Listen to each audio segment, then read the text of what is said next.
Hi, everyone, and welcome to today's webinar. My name is Jenny. I'm part of the marketing and events team here at AuditBoard, and I'm excited to host today's presentation. I'm pleased to introduce today's speaker. Richard Chambers is the former president and CEO of the IIA and the senior advisor of risk and audit at AuditBoard. Before I hand the mic over, I have a few housekeeping items to cover. First, today's presentation slides will be shared with all participants. They are also available within the resource list on the left. Along the bottom, you'll find our most frequently asked questions, including solutions to common technical issues. If you lose audio at any point during today's presentation, please try refreshing your browser to reconnect. Today's webinar will have closed captioning. You can turn on the captions by clicking the CC button in the bottom right of the media player. We'd love to hear from you today during the presentation. If you have any questions, feel free to send them through the Q&A widget at the bottom left of your screen. We'll be answering questions at the end. And last, to qualify for CPE, you must attend 50 minutes of the live session and answer 3 poll questions. The polls are presented in the slide window, and the submit button can be found by scrolling to the bottom of the poll. If you qualify for your CPE, your certificate will be emailed to you after the webinar. If you do not receive your certificate by the end of the day, please reach out to webinars@auditboard.com. And now let's kick things off by welcoming Richard. Well, thanks, Jenny, and welcome everyone. It's great to join another AuditBoard webinar. I always get a great deal of satisfaction out of these sessions. It's a great opportunity to exchange ideas and information. And I always try to make these sessions topical so that we're tackling an issue that is really important and relevant and timely for you. So that brings us to the new standards. As we all know, we're in a transition year with the IIA's new Global Internal Audit Standards, having been formally adopted in January of this year, January 9th. And everyone has 1 year to become fully compliant. Based on what I'm hearing and seeing in the profession, this has everyone's attention, or certainly the vast majority of internal audit functions. But once you start to peel back and really get into the new standards, there are a few new requirements there. And maybe they're requirements that you haven't dealt with before or that your audit department hasn't traditionally had to comply with. And that's what we're going to try and help with today. Is one of those new requirements is around strategic planning. The fact that internal audit departments, every internal audit department going forward, will need to have a strategic plan. So we're going to talk about this for the next few minutes, and I'm hoping that I can share with you some ideas about it. We'll talk a little bit about why strategy and internal audit should go together. I think a lot of us who've been in the profession as long as me, a lot of us have certainly led and planned strategically at some point in our careers, but maybe we didn't do it in as formal a manner as the IIA is expecting to see going forward. So we'll talk about that. We'll talk about the new Global Internal Audit Standards. And I really think they are raising the bar. I know that's a cliche, but in my mind, they really are raising the bar in terms of what it means to plan and lead an internal audit function strategically. Then we're going to talk about, and what I think you may find to be the most interest today, is how can you develop a strategic plan? And I'm going to walk through some methodologies that I've used. And you're going to hear me refer back to my own experiences because I've done strategic planning, leading internal audit functions several times over the course of my career, going way back, probably before some of you were even in the profession, and maybe even as far back as before some of you were born. But we're going to talk about it. We're going to talk about how you go through this process. And then we're going to talk a little bit about executing that strategic plan. So let's start by getting into the fact that strategy is really vital to internal audit success. It's really vital to any organization's success. And that's going to bring up our the first polling question today. And remember, as Jeannie has already told us, we have to complete these polling questions. You have to complete them to be able to earn your CPE. So the first polling question is, and I realize this is coming before we get into the nitty-gritty of the standards, but I'd like to know, just before we even start, how well do you think your internal audit function is prepared for implementing the new IIA standards on strategic planning? Are you fully prepared with a developed strategic plan? So that would be A. B, or you're in the process of developing it. C, you're aware of the standard, but you haven't started to develop a plan yet. Or D, you're not aware of the new standard. And let me know which of these applies to you. We want to make sure that we wait until most of you, or the vast majority of you, have responded, because I want to make sure you get your CPEs. So let's give it a few more seconds here. So again, how well do you think you're prepared before you really hear the message today? How well prepared are you for these new standards? I'm going to give it one more second here. I think we're just about at what I wanted to get to. So let's move on. Only about 16% of you say you're fully prepared with a developed strategic plan. Well, you've come to the right place, because I think that's what we're going to talk about today, is how could you go about this? 43% said you're in the process of developing it. Hopefully, I'll give you some ideas about things you can do in that process.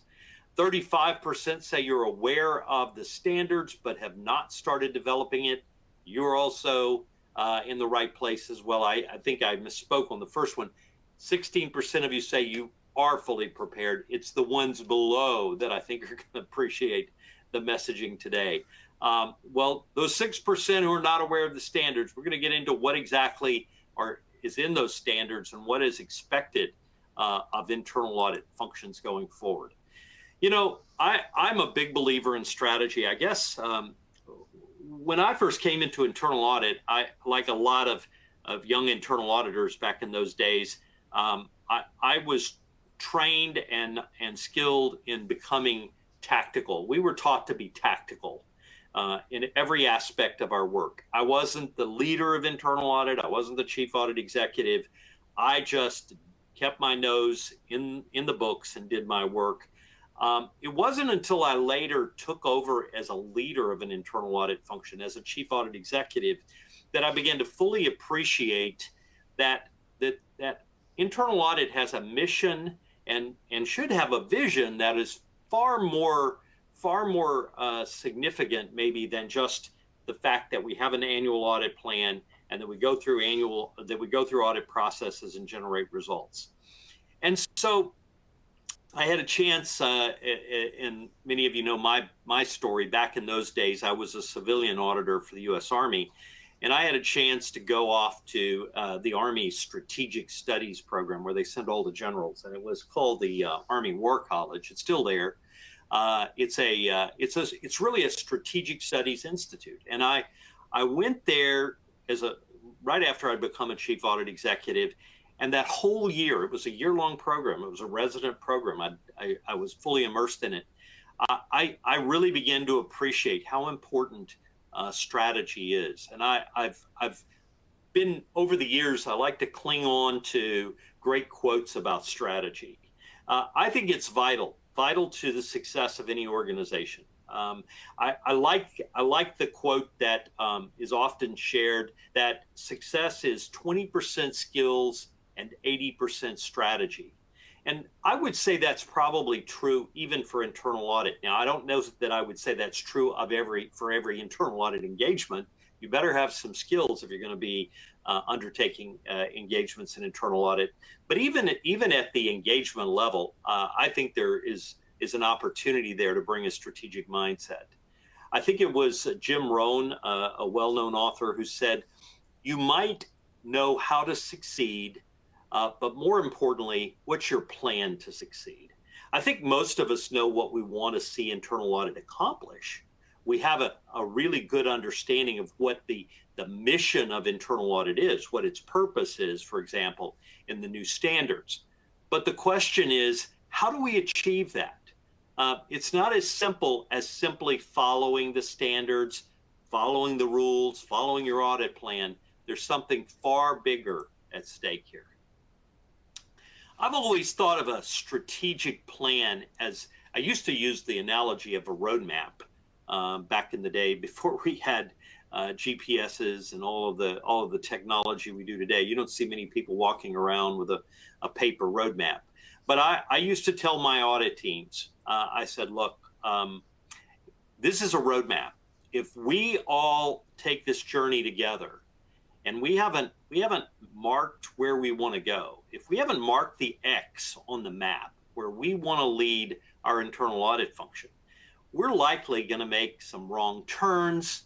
We're going to make some detours. We're going to run into some dead ends. It's really through collectively plotting our trip, plotting the course together, that we're apt, or we're most apt to be successful. And I led audit teams of upwards to 1,400 auditors at one point, spread out in 300 offices. So I had 300 chief audit executives out there that we worked together, and I tried to help them understand every one of them had an important obligation to lead their function strategically. So it's that roadmap analogy I'd like for you to keep in mind as we go through the process today.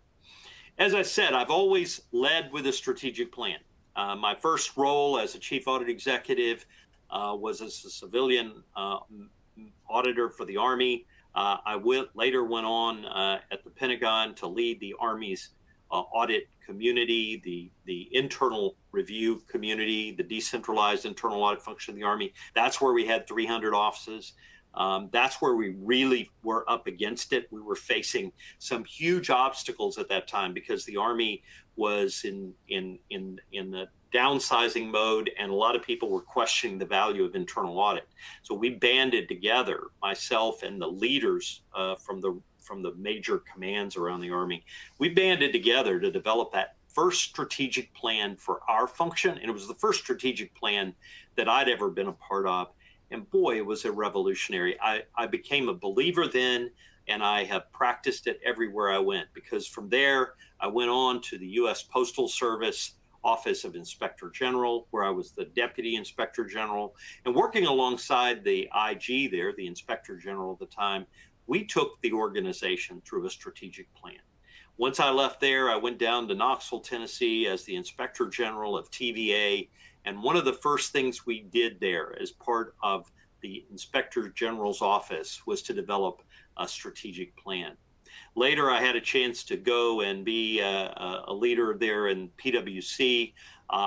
One of the responsibilities I had there was to help lead the internal audit function of PwC. So the internal auditors of the external audit firm. And once again, we sat down, the entire team, and worked on that strategic plan. So why have I always done that? Why have I always felt that that was such an important role for a chief audit executive and such an important instrument? Well, first of all, I think it helps us to focus on our stakeholders and our stakeholders' expectations. We're going to come back to that point in a few minutes. I think it helped us to all be aligned. So especially if you've got a large department. Now, you know, I know many of you are leading and part of smaller departments, but you'd be surprised how important it is to have the conversations that go on during strategic planning that enable everyone in your department, whether you've got 2 or 200 members of your team, to be aligned, to be headed in the same direction and have the same vision for success. It does position for future success. I'm absolutely convinced of it. I've seen audit departments that had no real plan at all, real concept of what success looked like, and they really struggled. Whereas I've seen similar audit departments, same industry, led by audit leaders who said, no, we're going to sit down and work this together because we need to be aligned in terms of what success looks like. It aligns the leadership and the staff on the mission, the vision, and the outcomes that internal audit needs to generate. And it does help you then develop the measures by which you will be able to assess the success of internal audit. And we're going to get into developing those performance measures later. But again, I've always found it to be an incredibly valuable instrument. And in recent years, since I left the IIA, I work routinely with clients and helping them go through this strategic planning process. And what I'm going to do today is show you exactly what process we work through when I'm helping them to develop their strategic plans in these days, particularly since the first part of the year when this became such an important responsibility or requirement for internal audit. Brings us to our second polling question. What is the most significant external factor that you think is driving your internal audit strategy? Or for those of you who haven't started, what is the most important external factor that you think should drive or will drive your strategy? Is it regulatory changes? Is it trends such as artificial intelligence, digitalization? Is it potentially market competition? And by that, I think even competition within our profession, other functions or outsourced providers or others that might be competitors? Or is it the stakeholder expectations? Which of those do you think is or will be the most significant external factor that would drive your performance? Okay, so I'll watch for the responses. They're coming up pretty fast, so that tells me that you have a pretty good idea of what you think that external factor is. I would tell you, for me, it's been different factors in different instances. A lot of it has to do with the environment you're operating in, the industry you're operating in. So let's see here, what does that look like for those of you who are participating in today's seminar? Well, about a third of you, this is interesting because it splits almost a third, a third. So about a third of you say it's regulatory changes. I would say that's probably very true in highly regulated industries. But even then, I think it will be important in a lot of non-regulated industries because maybe those regulations, such as ESG regulations and other broader regulations, may be impacting you. Trends such as AI and digitalization, almost 30%, almost 27% of you said yes there. The competition doesn't seem to be as big of a factor, but almost 40% of you said stakeholder expectations. And by the way, there is no right answer here. It's going to vary. It's going to depend on the circumstances you find yourself in and the organization that you're a part of, broader than the internal audit function. We're going to come back to this topic a little later when we talk about the process by which you go through strategic planning. So why is all of this suddenly such a hot topic for internal audit? Because strategic plans have been around in a lot of audit departments for years. I developed my first strategic plan over 30 years ago. So that it's not a new thing by any means. It's not a new phenomenon. Well, as I said at the beginning, it's the new standard. We've gone from this is a leading practice, because I'll tell you, when I was at PwC and we were doing external quality assessments almost 15 years ago, we looked for leading practices like a strategic plan that guided the internal audit function. So we've gone in very short order here from something that would largely be looked at and considered a leading practice to one that's now going to be a mandatory practice. So the new standards, effective January 9th, 2025, are going to be they are very specific about what needs to be there to document that you have a strategic plan in place for internal audit. So what does that look like? Okay, let's go through it. First of all of it falls under Principle 9 of the standards. And if you know those standards, they are organized around 5 domains, and I believe there are 15 principles. So Principle 9 is to plan strategically. And I'm not going to give it into all the text here, but basically it says that the CIIE must plan strategically to position internal audit to fulfill its mandate and achieve its long-term success. Well, okay, that's good, but what does that mean? Well, then you go down into standard 9.2. That's the strategic planning standard. If you want to give it a name, 9.2 is your strategic planning standard. It says, and these are requirements now, so this isn't like me interpreting what does it mean. This is what it actually says.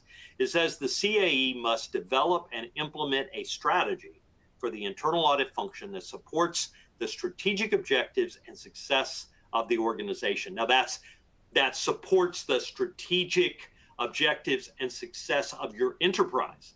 Okay, so you have to be aligned. Internal audit can't just go off and develop a strategic plan without ensuring that that strategic plan is aligned with perhaps even the strategic plan of your own organization and your own company. And I dare say that there's probably very few people on today's seminar who aren't in an organization, and I don't care what sector you're in, corporate, not-for-profit, government, almost every enterprise, every entity has some kind of strategic plan. And you're going to see as we go through it why it's important for you to understand what your organization's strategic plan looks like. It goes on to say that an internal audit strategy is the plan of action that's designed to achieve the long-term overall objective of internal audit. Look, we've been planning in internal audit as long as the profession's been around. But the planning has typically taken the form of some sort of an annual plan, maybe even a biennial plan, but a plan that says, here are the audits we're going to do. And then, of course, we plan at the beginning of every audit engagement. But strategic planning is very different. It says, look, we're looking way beyond this year. We may be looking 3 years, 5 years out. It goes on to say that the internal audit strategy must include a vision, strategic objectives, and supporting initiatives. I love it that the standard gets tactical about what the strategic plan needs to have in it. But look, those are very common elements of a strategic plan. They were always in my strategic plan, so I take no exception to what's being offered there. But again, keep in mind, going forward, it's not going to be like when you get that external assessment, your external quality assessor is going to be looking. Do you have a strategic plan that includes a vision, strategic objectives, and supporting initiatives? You can't say, oh, well, it's in my head, or, oh, well, we talked about it and we all know what we think the vision is. No, it's going to need to be documented. That's why we're going through the conversation today. It goes on to say that the strategy helps guide the internal audit department or the internal audit function toward fulfillment of its mandate. The mandate, of course, is spelled out in the charter for internal audit. So all of this comes together: your charter, your strategy, ultimately even your objectives, and even the performance measures or metrics by which you identify your progress. It goes on and sort of concludes by saying that the CAE must review that strategy with the board and senior management periodically. I would say that's also wise guidance on the part of the IIA, because a strategic plan is of little value if it's developed and locked away. I always said, look, I don't have to put every element of the strategic plan on the wall, but everybody in the audit department needs to know at least what our vision is, and they need to understand their part in helping the audit department, internal audit, achieve that vision.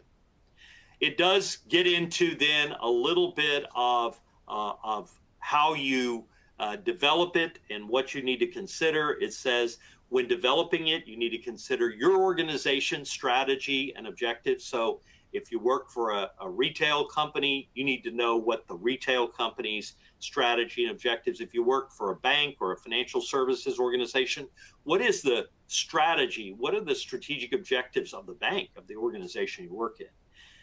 You need to certainly understand the expectations of the board and senior management. You need to understand the kinds of services that internal audit's going to perform. I guess I sort of would take a little bit of exception to that particular piece of guidance, but it is guidance nonetheless. And here's why I say that. I always decided on the types of services we were going to perform based on what we did, what the strategic planning process led us to. So if the strategic plan said, hey, you need to do more advisory work, then our mix of work tended to shift in that direction. So I don't know that I would let the kind of audit work I do drive my strategy. I would let my strategy drive my audit work, but nonetheless, they have to be interconnected. You also have to understand those expectations of the stakeholders beyond board and senior management. We're going to come back to how you do that in a minute. It also says when you're developing that plan, you need to consider the vision that provides direction. You need to design a vision to inspire the internal audit function. And I'm really glad to see vision and inspire in the same sentence in the standards, because that's exactly, I think, why you develop a vision. It says you need to define achievable targets, and then those supporting initiatives need to outline specific tactics by which you're going to achieve your strategic plan. Okay, so finally, it says what's the evidence of conformance? Again, evidence of conformance, you could almost read that as a guide for your external quality assessor. They're going to be looking for these things when they come and do your EQA the next time you have one after January 9th of 2025. You need to have a documented internal audit strategy that includes all of those elements we talked about. Maybe there needs to be minutes of meetings with stakeholders where the expectations were discussed, notes, methodologies, and even the results of your periodic internal assessments. So for those of you who might not have taken a hard look at this standard, I think you're already starting to get the idea that the IIA is really serious here about what it expects internal audit departments to do to demonstrate that they are planning strategically. Okay, now let's talk about how you might do this, okay? Now, I'm going to lay out the methodology that I've used and that I help my clients with. I will let you pick and choose what parts of this methodology you want to follow. I know this part is very busy, and I'm going to come in and break it down for you in a moment. But let's just take a quick step back, and I would tell you that what's on the left side of the methodology are really sort of what I consider to be the external factors. These are the external factors that internal audit needs to take into account in formulating a strategic plan. On the right side, we're going to get into this in a little more detail. These are what I would consider to be the internal factors. So as you start the process, let's assume you're starting with a blank piece of paper. You need to consider what are the external forces and factors that drive what we need to do in internal audit, and then what are some of the internal factors. Once you go through the process, and we're going to go through it in a moment, that enables you then to do your external analysis, your internal analysis, validate or revalidate your mission, and then you develop your vision. And we're going to talk about the difference between mission and vision in a minute. Once you got the vision, that's your X on the map, folks. That's where you want to take internal audit in 3 years or 5 years. That's when you then need to go through the process of doing your gap analysis, figuring out what are the things that you need to do to achieve that vision, and then what are the supporting initiatives, the tactics, if you will, that will help you to get there. And then you can develop your success measures that tell you how well you're doing. All right, now let's take this and we're going to break this down and we're going to go through it in a little more detail here, okay? First of all, we got to do another polling question. So let me stop the train of thought for a minute. Which area do you find most challenging when aligning your strategic plan with the organization's objectives? Is it understanding and incorporating your organization's strategy and objectives? Now, again, we're talking about the enterprise you work for, whether it's your government agency that you audit for, whether it's a bank or retail or whoever. Which of these is most challenging? Understanding and incorporating their strategy and objectives, managing the stakeholders' expectations, identifying and prioritizing strategic initiatives, or allocating sufficient resources. Which of those do you think would be the most challenging in getting internal audit's strategy aligned with the organization's strategy? So I'll give you guys another couple of minutes here, but I will tell you that the organizations that I've been a part of, even though in some of those organizations I was statutorily independent, I didn't have to worry about aligning with my organization because I was appointed by, in one case, the role was presidentially appointed. I could only be removed by the President of the United States, but I still wanted to make sure that I was leading an organization that was committed to the success of the agency that we served. Okay, so let's look at this. 28% of you say it's understanding the strategy and objectives of your organization that makes that the most challenging. 20% said it's those stakeholder expectations. I understand, I get it. About 26% said identifying and prioritizing strategic initiatives, and about 25% said allocating sufficient resources. I'll tell you, our polling questions today must be pretty good because we're seeing a very even distribution. And I say that I didn't develop the polling questions. I usually ask my colleagues to do it because I'm too close to the content and I don't want to lead the answers. So that's how we're split out. And we're going to talk a little more about this as we go through the last part. So let's go back now to that diagram you saw a few minutes ago, the one that would cause you give you a headache if you were looking at it for the first time. We're going to take that and go through this process very systematically. Okay. So first of all, you need to understand as an internal audit function, you need to understand what are the external forces that internal audit needs to take into account. So certainly our stakeholders are important. And the first part of any strategic planning process needs to be either identifying, or if you think you know who they are, revalidating. Who are your stakeholders? It's almost always going to include your executive management in your organization. It will likely include your audit committee of the board. If you're in a government entity, it's likely going to include political body or who is it exactly that internal audit is supporting and working for in terms of being the primary stakeholders. You may want to, if you're in a banking or financial services setting, you may want to include your regulators there because they're likely going to be considered stakeholders for internal audit as well.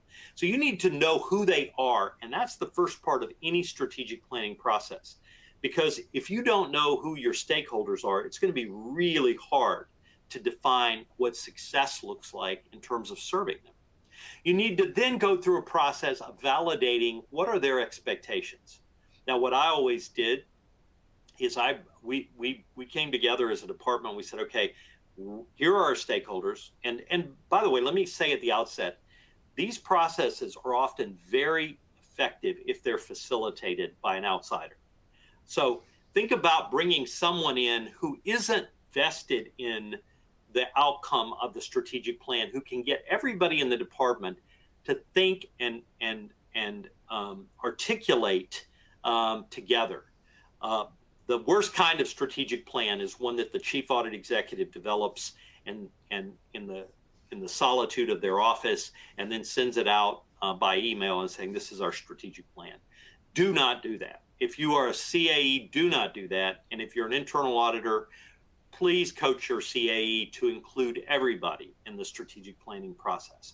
So once we know who they are, then we need to understand their expectations. And that means we got to get out there and do some inquiring. Inquiring minds want to know, as the expression goes. What is the audit committee looking for? What does success look like in terms of how we serve them? One thing I used to hear is no surprises. Well, that's a pretty lofty expectation, but it is something that the audit committee often will look for. What is executive management looking for? And those expectations, by the way, are not usually aligned. I could talk at length about this. Sometimes they are, but sometimes they're not. Management may have one set of expectations. The audit committee may have another. Regulators may have another. External auditors may have another. You need to understand what are those expectations for internal audit.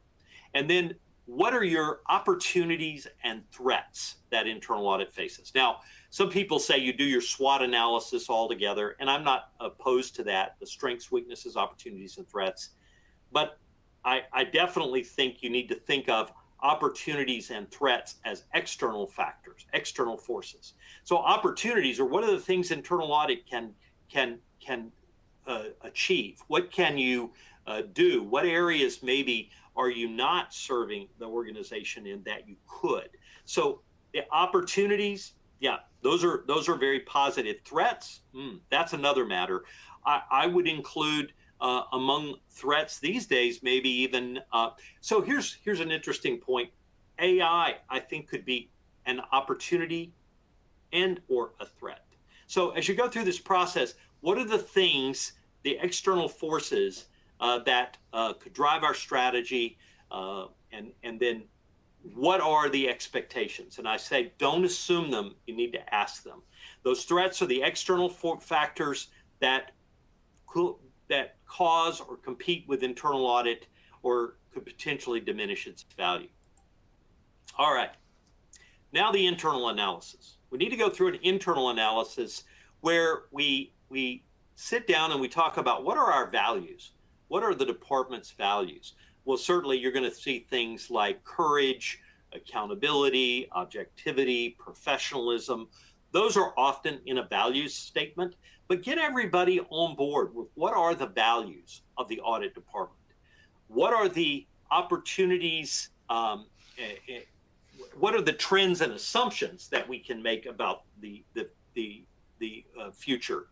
That's part of your internal analysis. Your weaknesses. Well, let's say strengths and weaknesses. I think I have a typo there on my slide. I apologize. That middle block on the left side should be strengths and weaknesses. Strengths are things like our reputation, expertise, staffing, our institutional knowledge. Weaknesses are things like maybe our lack of IT expertise or our limited staffing, maybe recent turnover in the department. And then the trends and assumptions. So that's the third block there. The trends and assumptions are things like what's happening from a trend standpoint that could impact internal. Because again, all of this is forward focused, right? What are some of the things that we need to take into account, like digitalization, maybe regulatory changes? Maybe we're in an industry that's going to undergo a lot of regulatory change. Globalization, again, AI may pop up here as well. And then assumptions. What are some assumptions we can make about the future that helps us go through this process of strategic planning? Things like economic stability.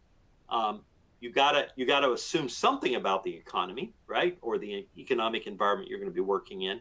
Market growth. If you're in an industry that is under a great deal of pressure, maybe like traditional brick and mortar retail industry, you're going to probably need to consider that as you think about some of those assumptions about the future, and even political stability, depending on the areas or the regions of the world that your company operates. Okay, our last polling question today.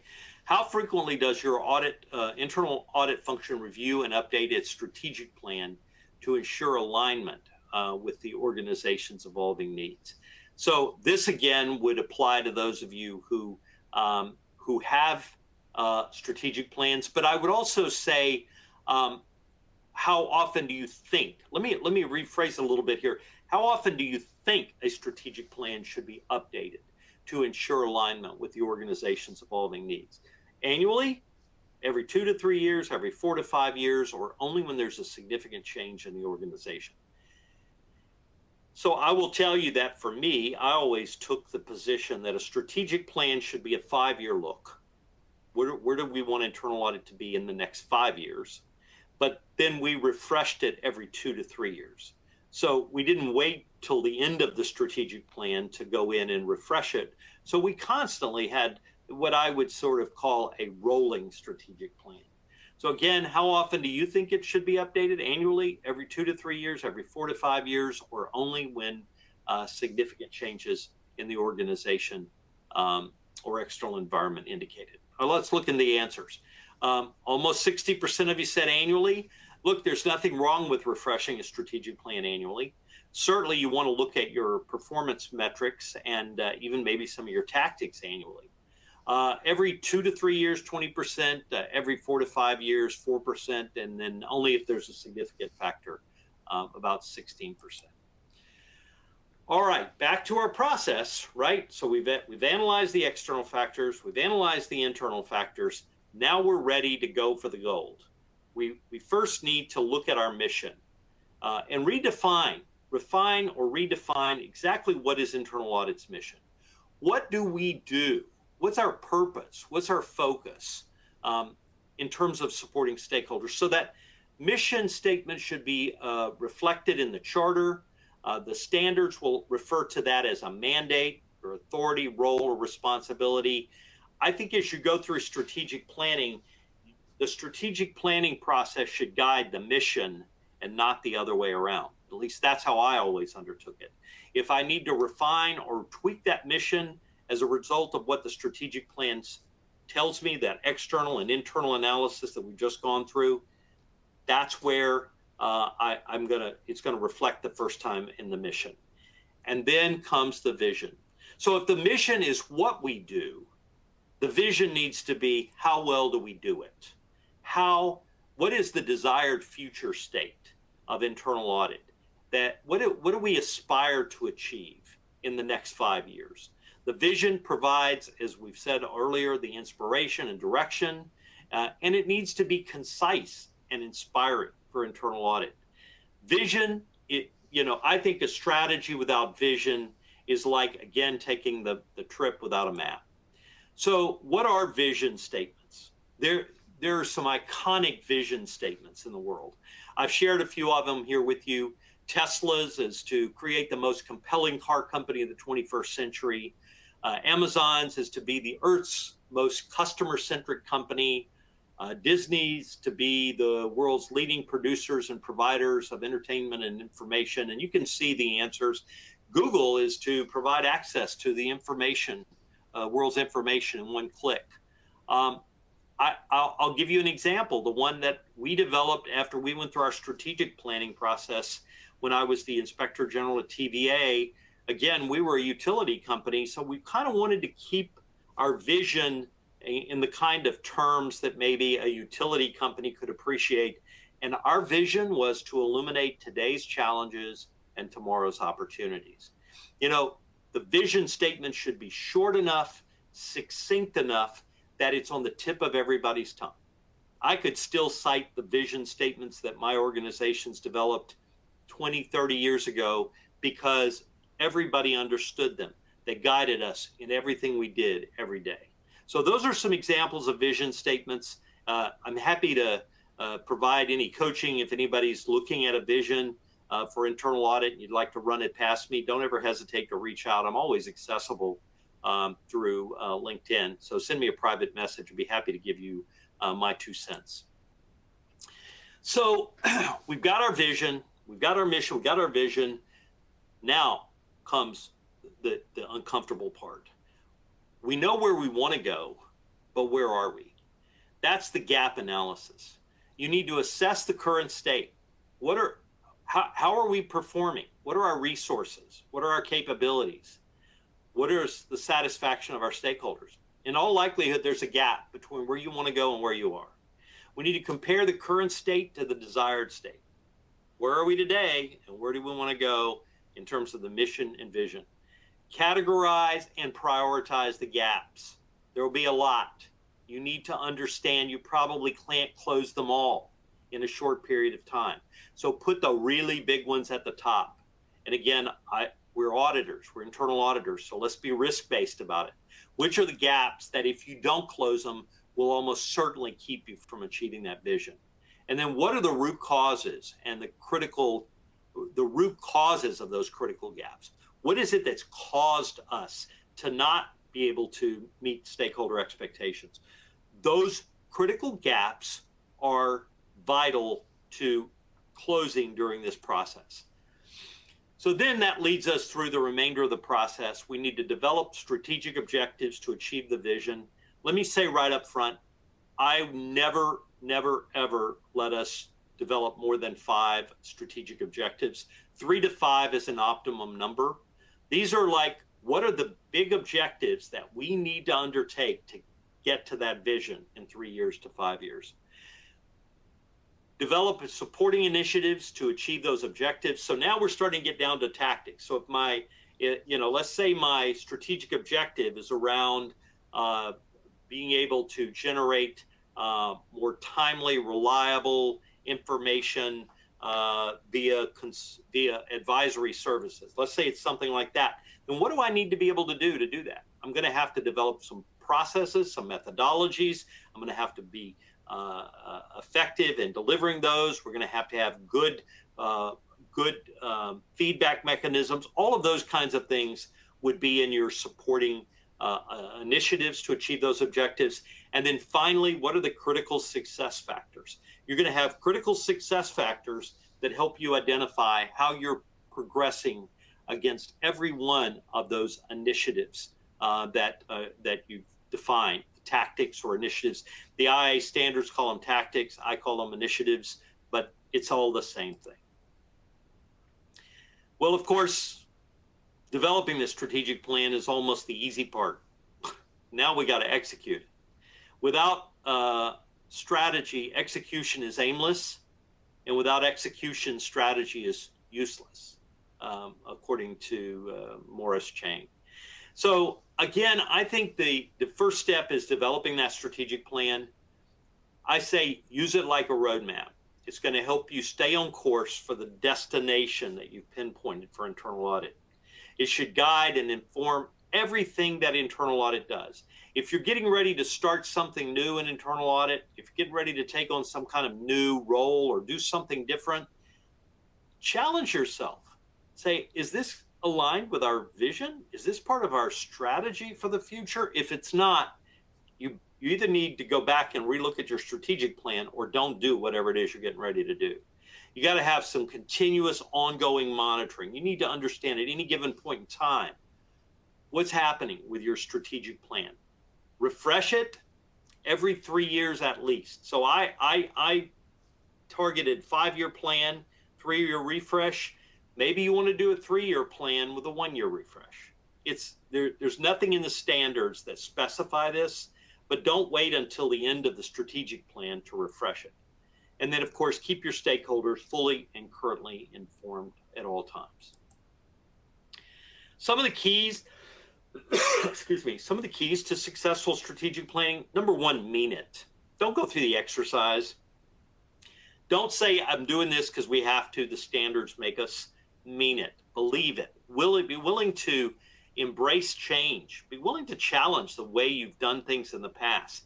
Engage the entire organization. Don't let this be 1 or 2 people in a back room that are cooking up something they're going to call the department strategic plan. Have an honest conversation with yourself when you're doing the gap assessment. Don't plan for too short of a horizon. If somebody tells me they got a 1-year strategic plan, I'm like, that's not strategy. That's what we've always done. Strategy is more long-term than that. Align that strategic plan with your company or your organization's strategic plan, and then live it every single day. Let me close with this. Strategic planning requires a strategic mindset. In one of the seminars that I developed to align with my book on agents of change, I laid out what do I think a strategic mindset looks like in an internal auditor. Well, strategically wired internal auditors take a long-term focus. They don't think about, well, I just got to get through this engagement. Yeah, you got to get through this engagement, but what is that? What is the longer road look like? A big picture thinking, goal-oriented, they're analytical, they're adaptive. They're willing to say, hey, the circumstances have changed. We have to adapt with it in internal audit. They're risk-centric. They understand what the risks are, not just in doing an audit or just in causing the audit to need to be done, but what are the risks to internal audit? What's our risk? What are risks do we face if we don't get this right? They're resource attuned. They're innovative. They're willing to do things outside the box.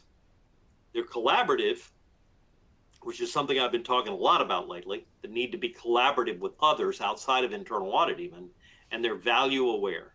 They understand the value proposition internal audit brings, and it guides them in everything that they do. All right, that's my message on strategic planning. I covered a lot of ground. Strategic planning is probably a lot more complex than I even made it look there, and I'm sure some of you were scratching your head saying, boy, he's making this complicated. But it is a complicated undertaking, but it is worth every minute of time you spend on it, because I think it will define a set of opportunities for your internal audit function that you hadn't even really considered, and it gives you a real opportunity to champion what you're doing to succeed. All right, Jenny, I'm going to hand it back to you and see if we've got some questions out there that have come in during our time together. Yes, great. Thank you so much, Richard. We have a lot of questions coming in here. One question that came in asks, does planning vary depending upon the size of the internal audit function and the organization? Well, yeah, it certainly should. Look, this can be a very intensive process. It can be anywhere from several hours to several hundred hours, I guess, if you're a big enough organization. I doubt we have many organizations on the call today who would be able to dedicate several staff weeks to it. But let me say this: everything internal audit does needs to be scalable. There's not one size fits all. That is true whether we're doing risk assessments, we're doing annual planning.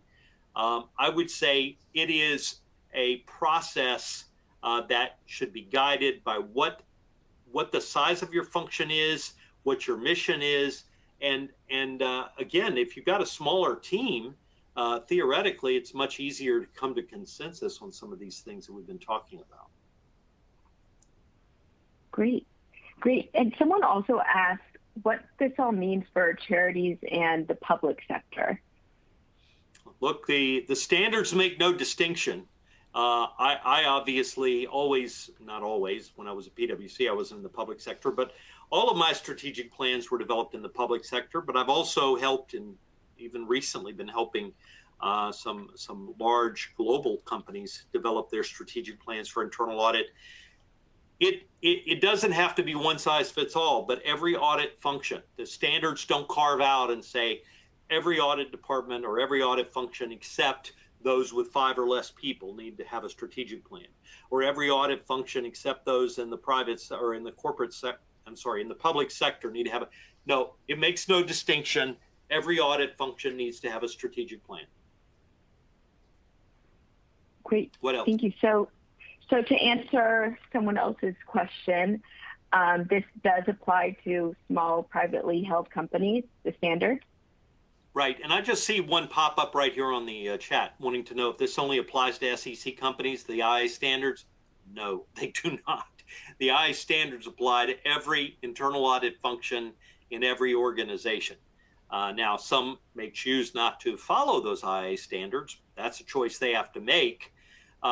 But certainly the vast majority of audit departments out there, certainly in our country and even globally, do conform to those standards. So yes, none of this, I don't want anyone on the call to think this doesn't apply to me.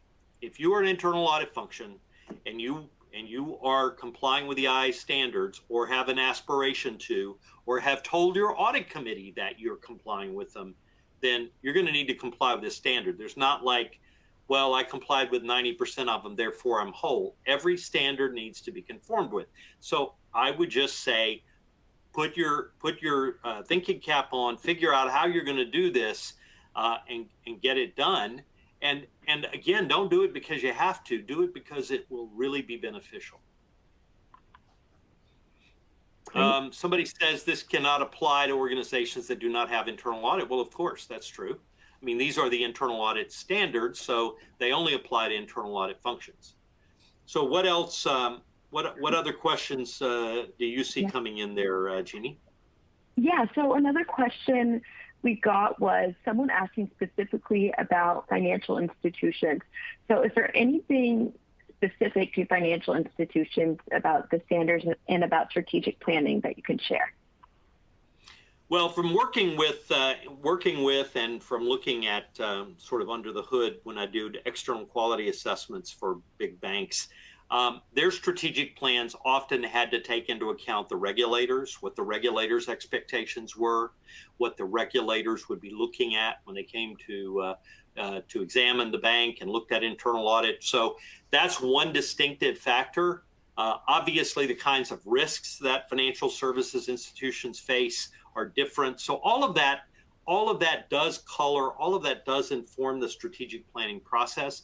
So yeah, I would expect that a strategic plan for a financial services internal audit function is going to look different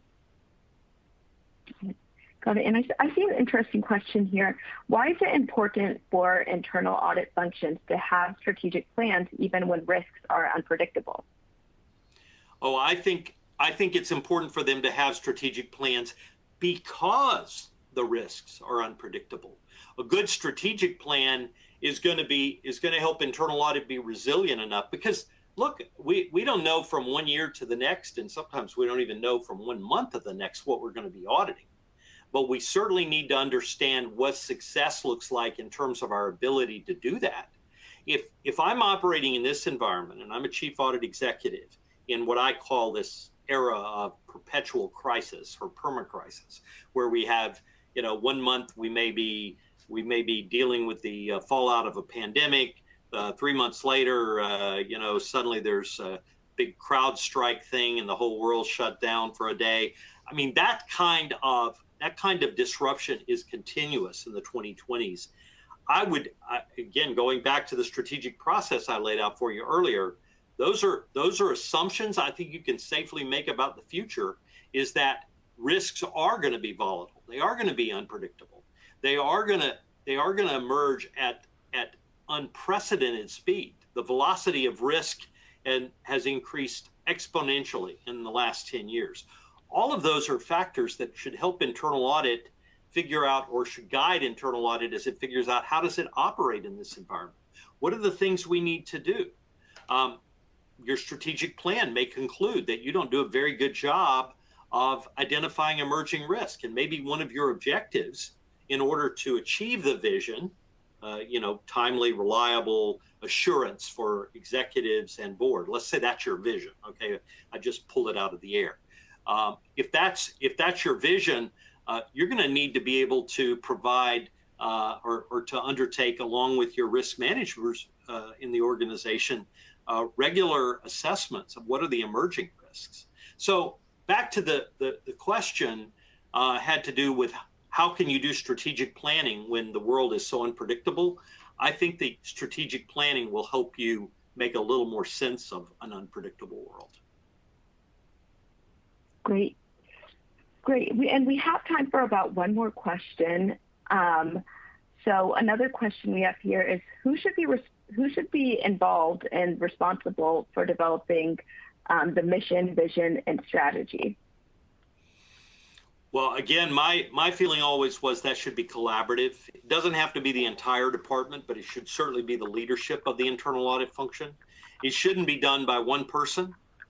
It is strategic plans, from my experience, are far more powerful if everybody has ownership, if it's an organization-wide effort, if you're all in it together.